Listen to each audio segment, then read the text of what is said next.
Hi friends, welcome to Sujit Pathshala. आज आम class 5 रू जो नवरस बही रही नवरस बहीर अध्याय 6 आज आम पढ़ा। गोटे दृश्य सृष्टि कर। अच्छा पे तुम सब नाटक कर देखि से नाटक बा से दृश्य पर आजिकार विषय वस्तु। गोटे नाटक कि चलचित्र कौन एक अंश को सूचित कला बेले आम समस्ते यार दृश्य गुड़िक विषय कथा होई थाउ। रास्तार विद्यालय कि अन्य कौन स्थान जदि कौन नाटकीय घटना घटे आम पार्टी आपे आपे बाहरी आसे से मैंने कि दृश्य सृष्टि कले। तेबे यही दृश्य कौन? गोटे दृश्य गोटे नाटकर अंश जहाँ कहानी को आग को निए निर्दिष्ट स्थान को समय घटे कौन से आकर्षण कि नाटकीयता अनुभव प्रदान करें। विदूषक कहले तुम्हें यही वर्ष गोटे नाटक परिवेषण कर से दृश्यगुड़ी तुमको सृष्टि करने पड़ो।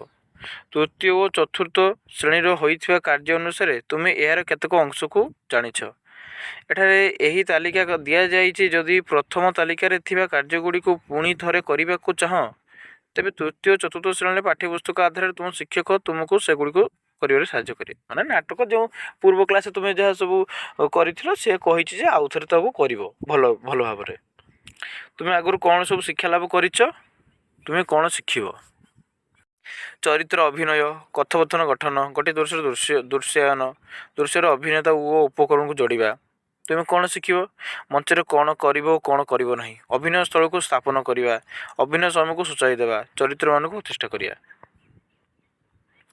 आशा प्रथम से मौलिक आवश्यकता गुड़ी प्रति ध्यान देवा जो गुड़ी तुम्हें माने मंच उपर अभिनय कला बेले निहाती मन रखा आवश्यक। यह तुम नाटक को दर्शकों सम्मुखें अधिक सुंदर और उपभोग्य कर मंचरे अभिनय कला बेले कौन सब करवा उचित स्पष्ट हुओ जोर कह। हाँ तू आस्ते आस्ते कले जो दर्शक बाजो ना तो टे जोर कहते पड़ो ना फल समस्त दर्शक एपरिक शेष धारे बसी दर्शक मैंने तुम्हें कथा को शुणी पारे। चरित्र भितर रुह तुम्हें जदि मंच उपर था ताहले तुम्हें अभिनय कर जड़े चरित्र या सत जदि भी तुम्हें कथा न कहु तुम प्रवेश प्रस्तार मत चरित्र भली हेबा उचित।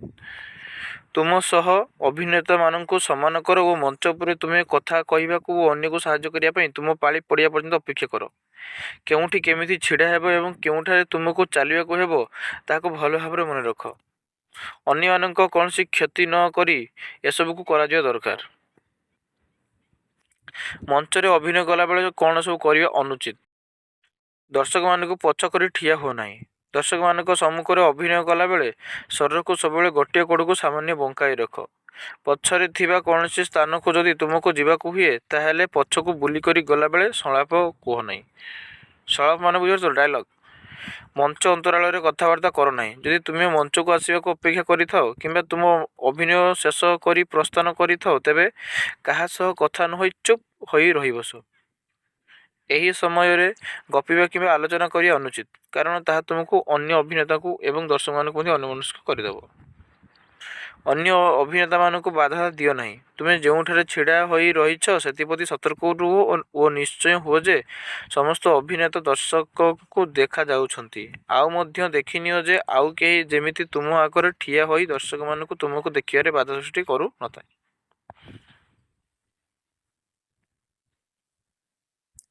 प्रतिथर मंचरे अभिनय कला बेले कि भविष्य कौन नाट्य परिवेषण कला बेले मंच उपरे कौन कर कौन न कर सेगुड़ी मन रखा अत्यंत गुरुत्वपूर्ण।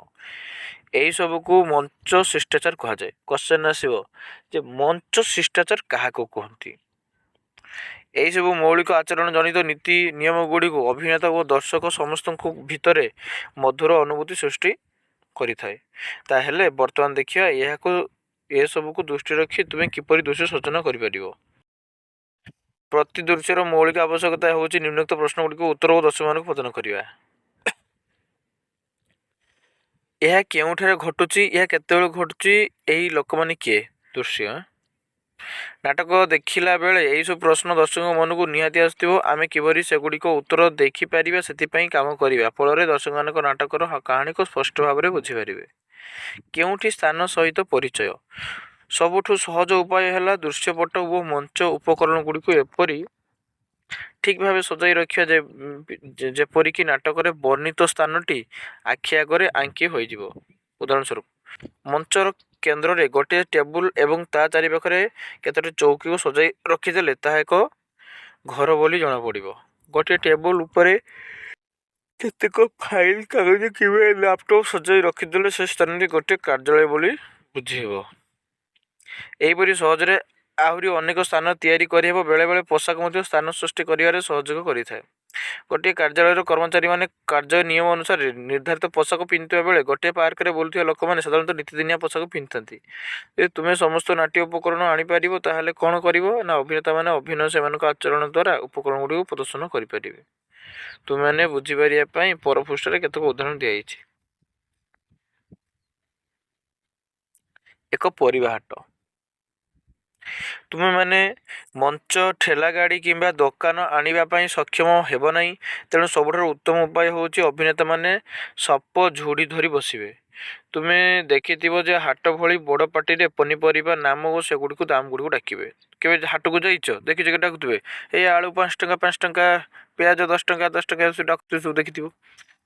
ତୁମେ ମଧ୍ୟ ଆଉ କେତେ ଜଣ ଅଭିନେତାକୁ ଏଥିରେ ଯୋଡ଼ିପାର, ଯେଉଁମାନେ ବିକୁଥିବା ଲୋକମାନଙ୍କ ଠାରୁ ପରିବାପତ୍ର କିଣି ପଇସା ଦେବାର ଅଭିନୟ କରିବେ। ତୁମେ ଦଳର ଅଭିନେତା ସଂଖ୍ୟା ଅନୁସାରେ ତୁମେ ଅଧିକ ଚରିତ୍ର ଯୋଡ଼ିପାର, ଯେପରି ଆଇସ୍କ୍ରିମ୍ ବାଲା, ବେଲୁନ ବାଲା ଇତ୍ୟାଦି। ଦେଖୁଛ ତ କେମିତି ବସିକି ଡାକୁଛନ୍ତି, ତୁମେ ସେମିତି ବସିକି ଡାକିବ।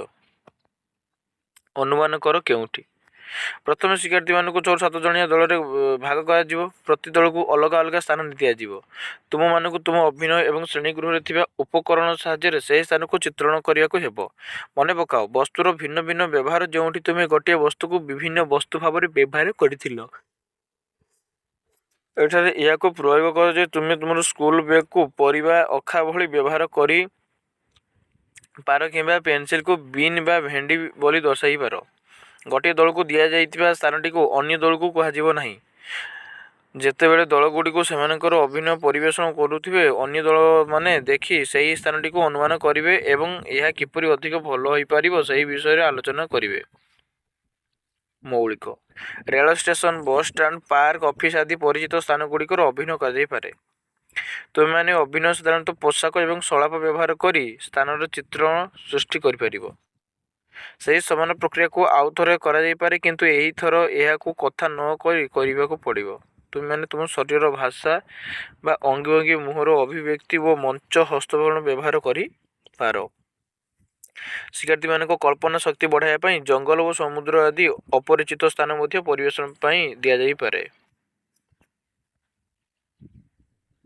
କେତେବେଳେ ସମୟର ସୂଚନା? ଦର୍ଶକମାନେ ଭଲ ଭାବରେ ଦୃଶ୍ୟ ସହିତ ମଜି ରହିବା ନିମନ୍ତେ ସମୟ ସୀମା ନିରୂପଣ ହେବା ମଧ୍ୟ ଅତି ଗୁରୁତ୍ୱପୂର୍ଣ୍ଣ ଅଟେ। ସମୟକୁ ଏଠାରେ 2ଟି ସ୍ତରରେ ଚିତ୍ରଣ କରାଯାଏ। ସମୟ ସୀମା ଐତିହାସିକ କିମ୍ବା ବର୍ତ୍ତମାନ କିମ୍ବା ଭବିଷ୍ୟତ, ମୁଖ୍ୟତଃ ବେଶ ପୋଷାକ, ମଞ୍ଚ ହସ୍ତୋପକରଣ ଏବଂ ଭାଷା ଦ୍ୱାରା ଏହାକୁ ଚିତ୍ରଣ କରାଯାଏ। ଦିନର କେଉଁ ସମୟ? ଘଟଣା ସମୟରେ ସକାଳ, ସନ୍ଧ୍ୟା କିମ୍ବା ରାତି, ତାହା ଅଭିନୟ ଏବଂ କଥାବର୍ତ୍ତନ ଦ୍ୱାରା ବିଚିତ୍ର ହେବା ଆବଶ୍ୟକ। ଗୋଟିଏ ଉଦାହରଣ ନେବା। ଠିକ୍ ମନୋନୀତ ହେଉଥିବା ଉତ୍ତରଟିକୁ ଠିକ୍ ଚିହ୍ନ ଦିଅ। ଯଦି ତୁମେ ତରବର ହୋଇ ଜଳଖିଆ ଖାଇଲା ବେଳେ ବିଦ୍ୟାଳୟକୁ ଯିବା ଡେରି ହୋଇଥିବା ବିଷୟରେ ଆଲୋଚନା କରୁଥାଅ, ତେବେ ତାହା ସକାଳ କିମ୍ବା ସନ୍ଧ୍ୟା କିମ୍ବା ରାତି। ଯଦି ତୁମେ କୁହ ଯେ ଦିନସାରା ପରିଶ୍ରମ କରି କ୍ଳାନ୍ତ ହୋଇପଡ଼ିଛ ଏବଂ କଥା କହିଲା ବେଳେ ହାଇ ମାରୁଛ, ତେବେ ତାହା ସକାଳ, ସନ୍ଧ୍ୟା କିମ୍ବା ରାତି। ଠିକ୍ ସମୟ ସୂଚାଅ। ତୁମେ ଯେଉଁ ଦଳ ସହିତ ମିଶି ସ୍ଥାନର ସୂଚନା ଉପସ୍ଥାପନ ପାଇଁ କାର୍ଯ୍ୟ କରୁଥିଲ, ସେହି ଦଳ ସହିତ ଆଉ ଥରେ କାର୍ଯ୍ୟ କରିପାର। ଏବେ ତୁମମାନଙ୍କୁ ବିଭିନ୍ନ ସମୟ ଓ ପରିସ୍ଥିତିର ଚିତ୍ରଣ କରିବାକୁ ଦିଆଯିବ ଏବଂ ଅନ୍ୟ ଦଳମାନେ ତାହାକୁ ଦେଖି ତୁମେ କେଉଁ ସମୟକୁ ପ୍ରଦର୍ଶିତ କରୁଛ ଅନୁମାନ କରିପାରିବ। ମନେ ରଖ, ଏହା ଏକ ରାତିର ଦୃଶ୍ୟ କିମ୍ବା ସନ୍ଧ୍ୟାର। ଏହି ସୂଚନା ଦର୍ଶକମାନଙ୍କୁ ଶେଷକୁ କହିବା କିମ୍ବା ଘୋଷଣା କରିବାର ଉଚିତ ନୁହେଁ, ବରଂ ଏହା ଦୃଶ୍ୟର ଏକ ଅଂଶ ହେବା ଆବଶ୍ୟକ ଓ ଚରିତ୍ରମାନେ ଏହାକୁ ଅଭିନୟ କିମ୍ବା ସଳାପ ଦ୍ୱାରା ପ୍ରକାଶ କରିବା ଉଚିତ। ରମେଶ: ହେ ରାଧା, ଏତେ ସକାଳୁ କୁଆଡ଼େ ଯାଉଛୁ? କିମ୍ବା ମା: ରାଜୁ, ରାତି ଆସି 9ଟା ବାଜିଲାଣି, ତୋ ବାପା ଏପର୍ଯ୍ୟନ୍ତ ଆସିନାହାନ୍ତି। ଚରିତ୍ର ଚିତ୍ରଣ ମଞ୍ଚ ଉପରେ ଅଭିନୟ କରୁଥିବା ଅଭିନେତାମାନେ ସବୁଠାରୁ ଅଧିକ ଦୃଷ୍ଟିଗୋଚର ହୋଇଥାନ୍ତି। ତେଣୁ ଉପଯୁକ୍ତ ଚରିତ୍ରଟିଏ ଚିତ୍ରଣ କରିବା ଅତ୍ୟନ୍ତ ଗୁରୁତ୍ୱପୂର୍ଣ୍ଣ। ଗୋଟିଏ ଚରିତ୍ରର ମୌଳିକ ରୂପକୁ ପୋଷାକ ଏବଂ ମଞ୍ଚ ହସ୍ତୋପକରଣ ଦ୍ୱାରା ଦର୍ଶାଯାଇଥାଏ, କିନ୍ତୁ ପୋଷାକ ଯେତିକି ମାତ୍ରାରେ ଚରିତ୍ର ଚିତ୍ରଣ କରେ, ତାହାଠାରୁ ଅଧିକ ମାତ୍ରାରେ ଚରିତ୍ରର ଚିତ୍ରଣ କରାଯିବା ଗୁରୁତ୍ୱପୂର୍ଣ୍ଣ ଅଟେ। ଡାହାଣ ପାଖରେ ଥିବା ଡାହାଣ ପାଖରେ ବସିଥିବା ଚରିତ୍ରକୁ ଦେଖ। ତୁମେ ସହଜରେ କହିଦେଇପାରିବ ଯେ ଇଏ ଜଣେ କଠିନ ପରିଶ୍ରମ କରୁଥିବା କର୍ମଜୀବୀ ମହିଳା। ସିଏ ଜଣେ ଦୟାଳୁ ଏବଂ ନିଜର କାର୍ଯ୍ୟବ୍ୟସ୍ତତା ଭିତରେ ଅନ୍ୟକୁ ସାହାଯ୍ୟ କରିବାକୁ ଚାହାନ୍ତି। ଏହି ଚାରିତ୍ରିକ ଗୁଣଗୁଡ଼ିକୁ କାହାଣୀ ମାଧ୍ୟମରେ ପ୍ରକାଶ ପାଇବା ଆବଶ୍ୟକ। ତୁମେ ଏହାକୁ କିପରି ଦର୍ଶାଇବ? ଏହାକୁ ହିଁ ପ୍ରକୃତରେ ଚରିତ୍ର ଚିତ୍ରଣ କୁହାଯାଏ। ଦୃଷ୍ଟାନ୍ତ 1। ଅନ୍ୟ ଦୁଇ ଜଣ ଚରିତ୍ରକୁ ଏହି ଭଦ୍ରମହିଳାଙ୍କ ବିଷୟରେ କଥାବାର୍ତ୍ତା କରାଅ। ଉଦାହରଣ, ଏହି ଭଦ୍ରମହିଳା ପଡ଼ୋଶୀଙ୍କ ପିଲାମାନଙ୍କୁ ସେମାନଙ୍କର ଗଣିତ ପରୀକ୍ଷା ପାଇଁ କିଭଳି ସାହାଯ୍ୟ କରିଥିଲେ ସେହି ବିଷୟରେ ପଡ଼ୋଶୀମାନେ ଆଲୋଚନା କରୁଛନ୍ତି। ଦୃଷ୍ଟାନ୍ତ 2। ତାଙ୍କର ଗୋଟିଏ ସରଳ ଘଟଣା ଦେଖାଅ ଯେଉଁଠିକି ସେ ରାସ୍ତାରେ ଗୋଟିଏ ଆହତ କୁକୁରର ସେବା କରୁଥିବେ। ଦୃଷ୍ଟାନ୍ତ 3। ଏହି ଚରିତ୍ର ଚିତ୍ରଣ କରିବାକୁ ତୁମେ ଗୋଟିଏ ଅଭିନବ ଉପାୟ ପରିକଳ୍ପନା କର। ପ୍ରଥମେ ବିଭିନ୍ନ ଚରିତ୍ରକୁ ବାଛ ଓ ସେମାନଙ୍କୁ କିପରି ବିଭିନ୍ନ ଉପାୟରେ ଦୃଶ୍ୟ ଭାବରେ ପ୍ରସ୍ଫୁଟିତ କରାଯିବ ସେହି ବିଷୟରେ ତୁମ ଦଳ ଭିତରେ ଆଲୋଚନା କର।